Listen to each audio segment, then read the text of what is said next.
प्रिय भाई लोग और बहन लोग, बाइबल में इसे लिखल गईल बाटे। आई जा हमनी का सब मिल के भजन संहिता 96 दूसरा तीसरा पद के पढ़े के।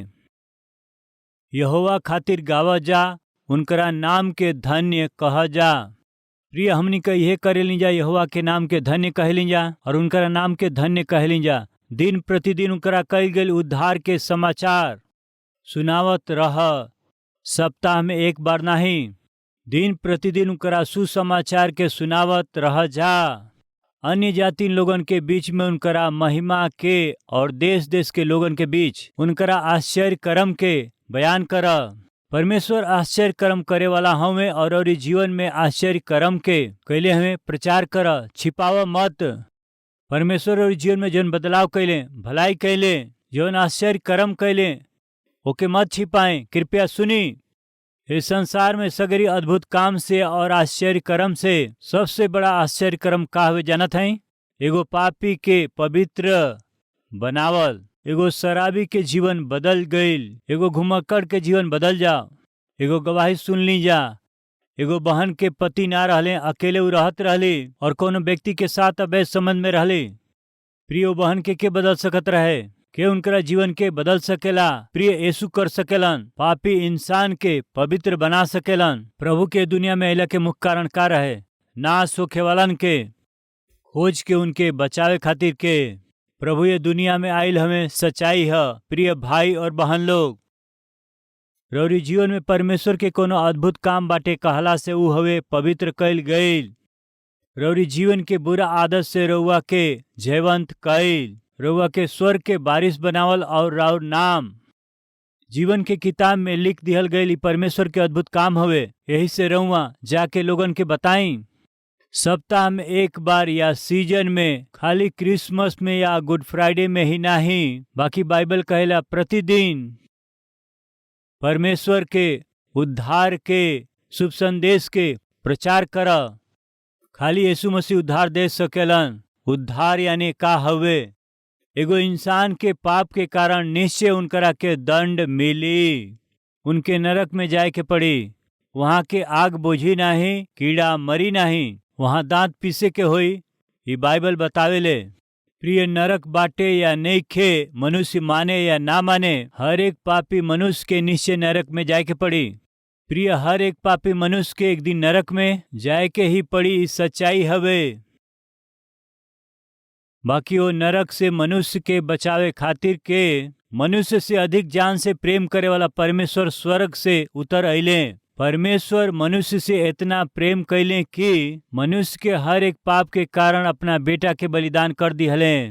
मनुष्य के हाथ के जरिए कल गईल हर एक पाप के कारण यीशु के हाथ में कील ठोकल गईल।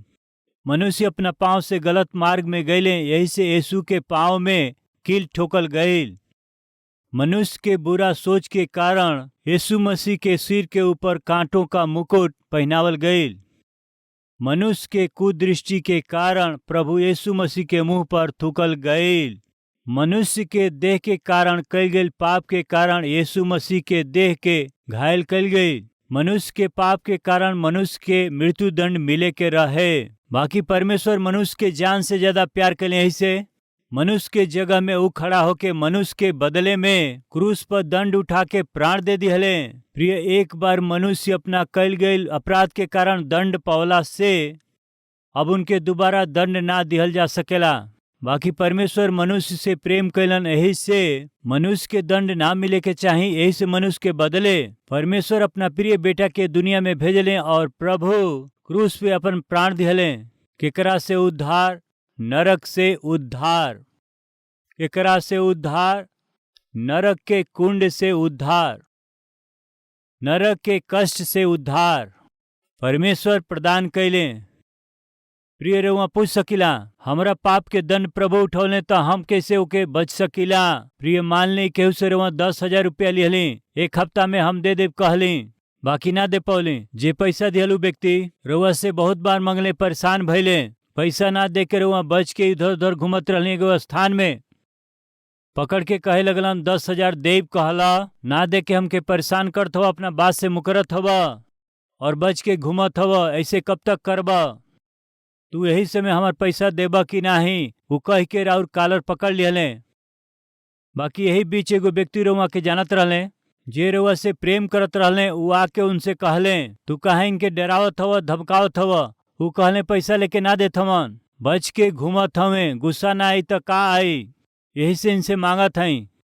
ठीक बा, कितना लेले? 10,000 रुपया ले ले हमें। ठीक बा, इनके कुछ मत करी हा। ये कह के तीसरा व्यक्ति जे आयल है 10,000 निकाल के वो 10,000 दिहल व्यक्ति के दे दिहले।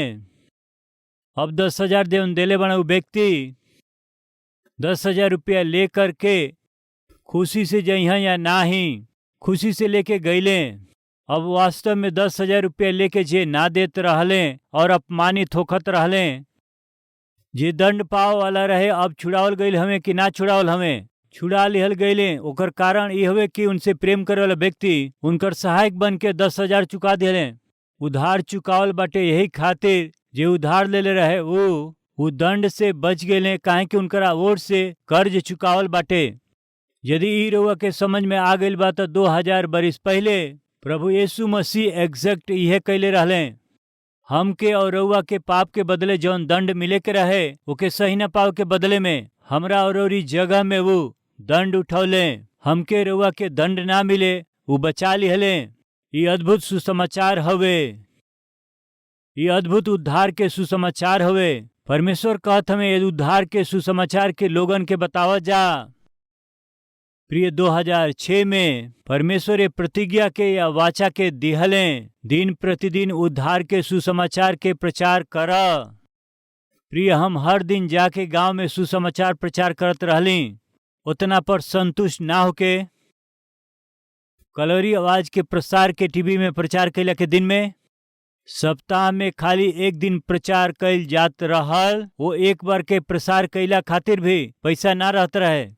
ऐसा समय परमेश्वर हमके का वचन दिहले जानत हई, उद्धार के सुसमाचार तोहके हर दिन प्रसार करे के हवे। जब परमेश्वर हमसे कहले, आश्चर्य भइल कैसे हर दिन सुसमाचार के टीवी में हम कैसे प्रचार कर सकिला। ये सोच के जब हम हर दिन प्रार्थना कैली जेकरा से परमेश्वर अपना महान करुणा के दिखा करके 2010 में सप्ताह में खाली जवन एक दिन ही प्रचार कैल जात रहल, हर एक रोज प्रसारित हो सके सहायता कैले।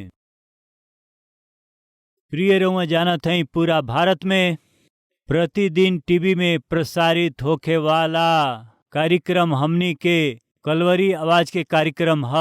ये कैसे संभव भइल? प्रिय फिर से याद करावत हई, हमरा जरिए प्रचार करे वाला संदेश खरा रहेला। हम मुफ्त में प्रचार करेली, बाकी टीवी में एक कार्यक्रम के उ लोग मुफ्त में प्रसारित ना करी हैं। ये बोझ के ये जिम्मेदारी के हम कलवरी टेम्पल में अपना लोगन से बतौली। ये बात के सुन के बहुत से लोग प्रतिक्रिया कैले और कहले हम अनहई जा प्रभु यीशु के सुसमाचार के और लोगन के पहुंचावे खातिर, बोझ उठावे खातिर कलवरी टेम्पल के कुछ लोग कलवरी आवाज के कार्यक्रम के हर एक दिन प्रसारित करे खातिर अपना आप के सौंप ले। पिछला दिन में एगो भाई हमसे गवाही के बतावत रहले, हमरा कलवरी टेम्पल में हर रविवार के 10 से 15 हजार तक लोग भोजन करेलन जा। ऐसे भोजन करत व्यक्ति के कलवरी टेम्पल में आयल नया व्यक्ति जब देखले त उनकरा मन में एगो इच्छा प्रकट भइल, इतना हजार लोग भोजन करत हमें, ये बहुत ही खर्चीला बा, काहे ना हमहू एक काम में सहायता करी। ये भोजन के प्रबंध में हमहू सहायता करब। ये सोच करके घरे जाके प्रार्थना कैले, एगो फैसला कैले। वो सच में आश्चर्यजनक फैसला रहे। वो का हुए कि हर दिन चावल के एगो बोरी के कलवरी टेम्पल में हम दे। हर दिन 1 किलो चावल नहीं, हर दिन 1 डब्बा चावल नहीं, हर दिन एगो कटोरी चावल ना, हर दिन एगो थोड़ा सा चावल नहीं, हर दिन एगो बोरा चावल देवे के बा।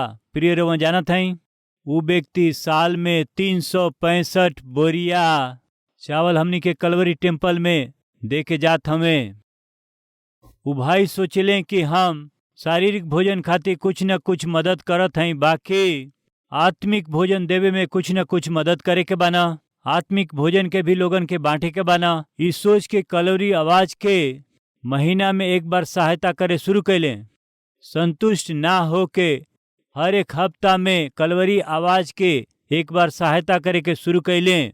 कुछ दिन पहले एगो भाई बतावत रहले कि पहले महीना में एक बार फिर सप्ताह में एक बार। अब वही वही फैसला कैले कि हर दिन हमके एगो कार्यक्रम के सहायता करे के बाटे। मेहरबानी से ध्यान दें, हर एक लोग का सोचेलन कि दिहला से हमार कुछ घट जाई सोचेलन। परमेश्वर के ना दिहला के कारण ही हमनी का कमी घटी में हैं जा। यदि उनके सचमुच में घटी होई तो चावल के बोरिया दिहल बंद कर देतन। यदि सचमुच में उनके कमी घटी होई तो सुसमाचार खातिर दिहल बंद कर देतन। बाकी परमेश्वर उनके आशीष दिहल शुरू कैले। प्रिय रउआ सुनी जा, बीज बोई ना ता फलवंत होखेला। वैसे ही रउआ परमेश्वर खातिर बीज बो तो रउआ फलवंत होखे लागब। प्रिय ई भाई प्रतिदिन कलवरी आवाज के सहायता करके सुसमाचार फैलावे खातिर आगे आके का सूचित करेला परमेश्वर के प्रति उनकरा जिम्मेदारी के बोझ के परमेश्वर के राज के फैलावे खातिर हमरो भी एगो जिम्मेदारी बा। ये सच्चाई के बतावेला। प्रिय सच्चाई के जाने वालन में रउआ में कितना लोग बा? बाइबल बतावेले कि दिन प्रतिदिन उनकरा उद्धार के सुसमाचार के फैलावा जा। परमेश्वर ऑलरेडी पापी मनुष्य के जीवन करे के रहे वो कर दिहले। अब करे खातिर कुछ ना ह। प्रिय परमेश्वर पापी मनुष्य नरक में ना जावे, यही से अपना प्रिय पुत्र के दे दिहले। अब कोनो मनुष्य के नरक में जाए के आवश्यकता नहीं खे। बाकी ये बात के ना जान करके प्रभु पर ना विश्वास करके नरक जाए वाला करोड़ों की संख्या में हमें प्रति सेकेंड 2 लोग नरक में जात हमें। ऐसे उनके नरक में जैला के कारण का हुए जाना था, काहे कि उनके यीशु मसीह के विषय में केहू ना बतावल। यीशु मसीह के सच्चा सुसमाचार के उनके केहू ना बतावल। यही खातिर से नरक जात हमें जौना सच्चाई के और सुसमाचार के जानत हई जा ओकरा के दूसरा के ना बताओ के त ऐसे बड़ दुख के बात का होई। प्रिय करा से भयानक और बात का हो सकेला। यीशु मसीह हमारा पाप खातिर क्रूस पर मरल होने बात के ना जान के जे नाश होत हमें संसार में करोड़ों लोग हमें हमहन जे सच्चाई के जानत हई यदि ओके छिपावे के त जौना सच्चाई के जानत हई जा यदि ओके छिपावे के तो लोग मर जाई हैं। जौना सच्चाई के जानत हई जा यदि छिपावे के तो लोग नरक में जाई हैं। प्रिय व्यक्ति के मौत के सजा मिलल रहल। अंत में वो भाई के जब फांसी के फंदा पर ले गईले, फांसी देवे ले जैला के पहले एगो पास्टर सोचले अंतिम समय में कम से कम हम उनके सुसमाचार सुनाई। पास में गईले। प्रिय उनके फांसी चढ़ौला के एक दिन पहले उनकरा पास जाके यीशु के सुसमाचार बतावे लगले। तोरा कईल गईल हत्या और नीच में काम के बदले में मौत के सजा मिलत हवे। कल तू फांसी पर चढ़ावल जइब। बाकी तोहरा खातिर खुशखबरी। वो कहले हमरा जैसे पावल मौत के दंड के खुशखबरी का होई। तोहरा के मरला के बाद नरक में जाए के बिल्कुल आवश्यकता ना होई। ई का कहत हई? हमरा कईल गईल पाप के कारण नरक में हमके जाए के बना। हमरा कईल गईल गलत काम खातिर हमके नरक में जाए के पड़ी ना। वो पास्टर कहले तो के नरक में जाए के जरूरत नहीं के। कैसे? तोहसे कईल तोहरा सगरी पाप खातिर के जे दंड उठौले वो प्रभु हवे। उनका नाम प्रभु यीशु मसीह हवे। अब तोहरा के दंड पावे के जरूरत ना है, यानी नरक में जाए के जरूरत ना है, बिल्कुल ना हवे। प्रिय जब ऐसे बतावत रहले त वो पूछले सच बा? वो कहले 100% सच बाटे। तू एके विश्वास करबा? 100% एके हम विश्वास करत हई। तो हर सगरी मसीही लोग एके विश्वास करेला। हर एक मसीही व्यक्ति इस सच्चाई के मानेलन। मनुष्य के नरक में जाए के जरूरत नहीं के, काहे कि यीशु मसीह हर पापी खातिर प्राण देले हमें। हर मसीह सच्चाई के मानेलन। सच में मानेलन का? हाँ मानेलन। तब वो कहले यदि सच में सब मसीह सच्चाई के मानेला त बाकी हमार पड़ोसी तो एगो मसीह हमें, बाकी ये बात के हमके काहे न बतौले।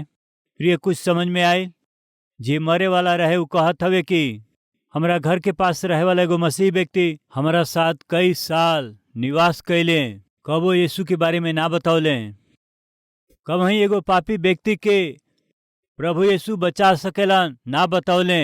कबही एगो पापी व्यक्ति के कईल पाप के कारण भयानक दंड मिली और ऊ दंड नरक हवे। इस सच्चाई के वो कबो ना बतौले।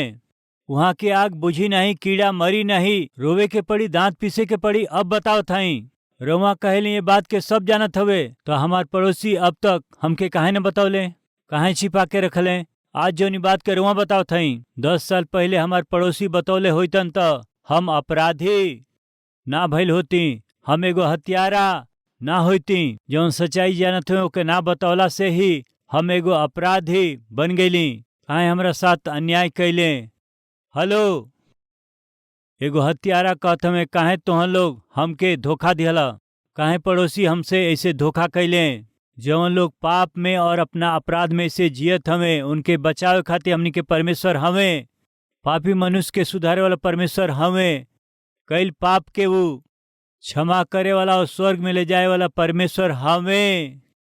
यदि रउआ के मालूम बा तो हमके काहे न बतौली। प्रिय भाई और बहन लोग, रउआ काहे नहीं बतावत, जौन सच्चाई के जानत है ओके काहे नहीं बतावत।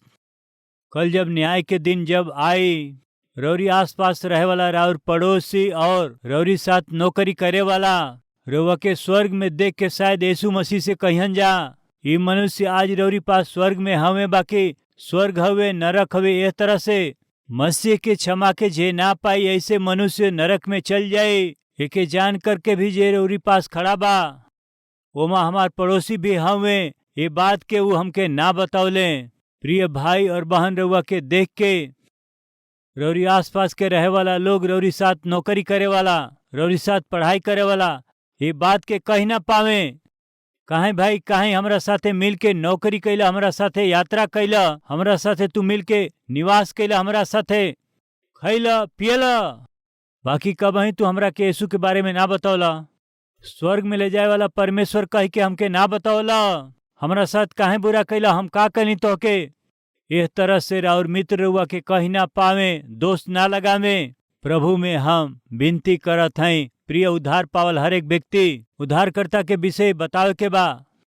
उद्धार पावल हर एक व्यक्ति यीशु मसीह के उद्धार के सुसमाचार के हर दिन दूसरा के बतावे के बा। बाइबल कहेले प्रिय दूगो सैनिक बात करत रहले, उनकरा बीच एगो सेवक आ गईले। वो सेवक के देख के कहले, काहे जी, काहे रउआ लोग हमेशा यीशु मसीह के विषय बताइला, यीशु मसीह के प्रचार करे लिंजा, काहे दूसर काम नहीं खे का। इस तरह से उनकर ठट्ठा कैलन जा। तब उस सुसमाचार प्रचारक कहले, लड़ाई छिड़ गइल बा, लड़ाई में जाके देश के रक्षा कर जा, ऐसन आज्ञा मिलला से तोहन लोग का कर बजा। जान के भी परवाह कैला बिना वो आज्ञा के मान करके लड़ाई के क्षेत्र में जइब का जइब रुआ, निश्चय जाए के। यही से हर एक मसीही सुसमाचार प्रचार करे जालन। काहे खातिर, सगरी सृष्टि के जीवन परमेश्वर बनौले हमें, प्रभु आदेश दिया सगरी संसार में जाके सगरी लोगन के सुसमाचार प्रचार कर आदेश देले हम। यही से आदेश के पूरा करे वाला मसीही लोग मसीह के सुसमाचार के बांटे के, काहे कि प्रभु ही आदेश देले हमें। देश से प्रेम करे वाला रहुआ अपना अधिकारी के आदेश के पाके जान के परवाह कैला बिना लड़ाई में जाई जा और वहां संघर्ष करे लिंजा। तो परमेश्वर से प्रेम करे वाला मसीही लोग परमेश्वर के दिहल आज्ञा के मान के सुसमाचार प्रचार करेलन जा, धर्मांतरण ना करेलन। धर्मांतरण कैला के आदेश प्रभु यीशु मसीह त कभी भी केहू के ना देले हमें।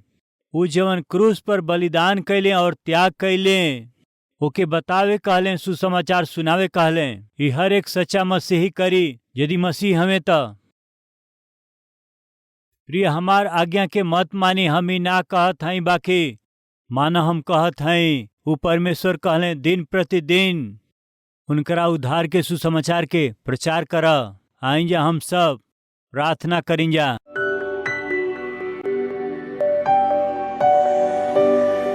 महान पवित्र प्रेमी पिता परमेश्वर, प्रार्थना में सहभागी भइल हर एक जना के दर्शन दें, जौना सच्चाई के जानत हई जा वो सच्चाई के बहुत से लोगन के बता सकिन जा। अपना अनुग्रह और तरस के हमनी पकड़ी चाहे लें जा। जौना सच्चाई के जाने लिंजा ओके बतावे के ना त ई अन्याय हवे, ये गलत हवे। यही से अब से ये वचन के सुने वाला हर एक जन पिता आत्मा के जीते वाला रौरी आज्ञा के पूरा कर सके। अनुग्रह दें हर एक जना राउर गवाह बन के जिए और जौन लोग नाश होत हवे उनके जगत के उद्धारकर्ता के विषय में बतावे के हवे, जे उनकरा पाप के क्षमा कर सकलन ओ प्रभु के विषय में बता के उनकर जीवन में सुख शांति आनंद के बांटे के हवे।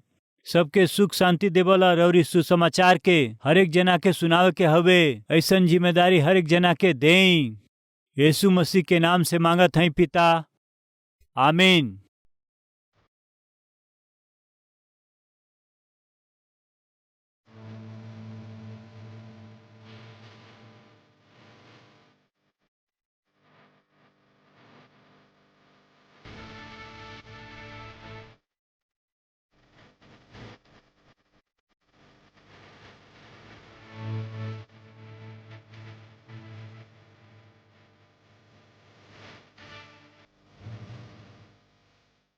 हमार पता बा Calvary post box number 30 Kukatpally Hyderabad 72।